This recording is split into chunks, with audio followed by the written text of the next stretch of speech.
کہ جمعے کی اذان دوسری اذان کا جواب دینا اور اذان کے بعد دعا پڑھنا یہ کیسا؟ فتاوی رضویہ میں امام اہل سنت نے اس کی تحقیق یہ کی، جو دوسری اذان ہے اصل اذان وہی ہے، اس لیے کہ یہ جو فرمایا قرآن مجید فرقان حمید میں یا ایھا الذین آمنوا اذا نودی للصلاۃ، جب ندا ہو نماز کے لیے، اس سے مراد اذان ہے،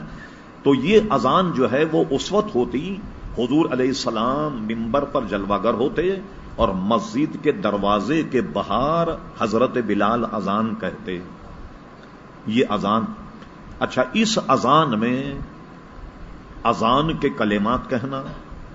بلکہ اعلی حضرت فاضل بریلوی نے جمعے کی اذان کے وقت میں انگوٹھے چومنے کو بھی منع کیا، حضور علیہ الصلوۃ والسلام کا جو نام لیا جائے تو جمعے کی اگر اذان، باقی اور مواقع پر تو حضور کے نام پر انگوٹھے چومے جائیں، اور ہم نے اپنے سوال جواب کے نشست میں اس کے فضائل بھی آپ کے سامنے بیان کی، ملا علی قاری رحمت اللہ علیہ کے حوالے سے، تو اس میں انگوٹھے بھی نہیں چومے جائیں، اذان کا جواب بھی نہیں دیا جائے، اور اس کے بعد اذان کے بعد دعا بھی نہیں پڑھی جائے، بلکہ یہ جمعے کی اذان اور خطبہ بھی مثل نماز ہے، یہ سمجھیں آپ، تو اس میں بالکل سکون کے ساتھ اس کو سنیں گے اور اس میں جواب نہیں دیا جائے گا۔ اور کیا ہے اس میں، اذان کی دعا بھی پڑھنا جو ہے وہ نہ جائے۔ دوسرا آپ نے یہ پوچھا، انہی صاحب کا ہے،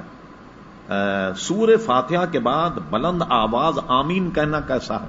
ایسا اگرچہ حضور علیہ السلام سے ثابت ہے، مگر ہمارے امام اعظم ابو حنیفہ نے ایسی حدیث سے نقل کی جس سے پتہ لگتا ہے کہ حضور علیہ السلام نے بعد میں اس سے منع کر دیا، لہذا جب امام سورہ فاتحہ پڑھے تو آہستہ آمین کہیں کہ صرف آپ کے کان سن سکیں۔ پھر آپ نے یہ پوچھا کہ مسجد کے صحن میں بغیر کسی عذر کے جماعت کروانا کیسا ہے؟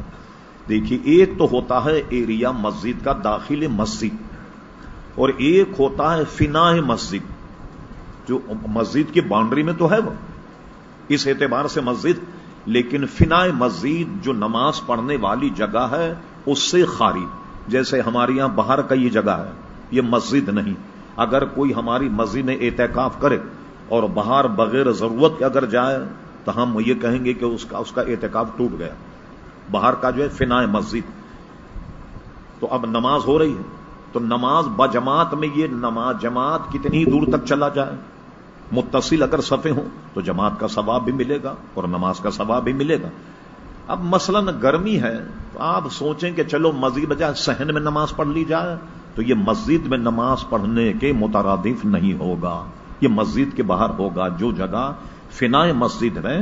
بغیر کسی عذر کے اس میں جماعت کرنا جائز نہیں۔ اب عذر کیا ہے؟ جیسے کوئی ریپیرنگ کا کام ہو رہا، چونا سفیدی ہو رہی ہو، نمازی اپنے آپ کو محفوظ نہیں، ایسی صورت میں عذر میں ایسا ہو جائے کوئی حرج، لیکن آپ سوچیں گرمی زیادہ، وہاں ٹھنڈی ہوا آ رہی،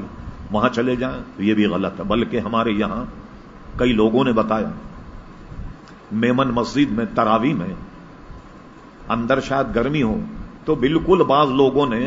ایسا کیا جس کا جی چاہے نہ جہاں چاہے کھڑا ہو جاتا کہ بھئی یہاں ذرا ہوا آ رہی ہے تو یہاں کھڑے ہو، یہاں ہوا ہے یہاں کھڑے ہو جائیں۔ نماز میں کیا ہے، ترتیب ہونی چاہیے، کندھے سے کندھا ملا کر کھڑے ہوں، اور اس سے متصل صف ہونی چاہیے، اس سے بھی متصل صف ہونی چاہیے۔ اور ہمارے فتاوے کی کتابوں میں یہ بات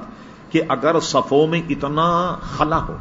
اتنا گیپ ہو کہ گاڑی گزر جائے تو ادھر والوں کی نماز تو ہو گئی، پیچھے والوں کی سب کی نماز فاسد ہو گئی۔ یا یوں سمجھ لیں کہ ایک جگہ مسجد اور مسجد کے بیچ میں نہر، اور اس نہر میں چھوٹی موٹی کشتی جس کو پرانی اردو میں بجرا کہتے، یہ اگر کشتی جانے کی جگہ ہے تو اب وہ مقام الگ ہو گیا، یہ مقام الگ ہو گیا، جو ادھر کے لوگ ہیں ان کی نماز نہیں ہوگی۔ تو یہ صفیں متصل ہونی چاہیے، اور بغیر کسی عذر کے فناء مسجد جو خارج مسجد ہے، البتہ مسجد کے باؤنڈری میں ہونے کی وجہ سے تو مسجد کہلائی، مگر وہاں کسی عذر کے بغیر جماعت کرنا صحیح نہیں۔ اس لیے ہم یہاں بہت سارے حضرات فرض نماز کے لیے آتے ہیں، سہولت کے لیے وہاں نیت باندھ دیتے ہیں، باہر پڑھ لیتے ہیں۔ ان سے ہماری گزارش ہے کہ مسجد کے اندر آن کر کے نماز پڑھیں تاکہ مسجد کا ثواب ملے۔ اچھا۔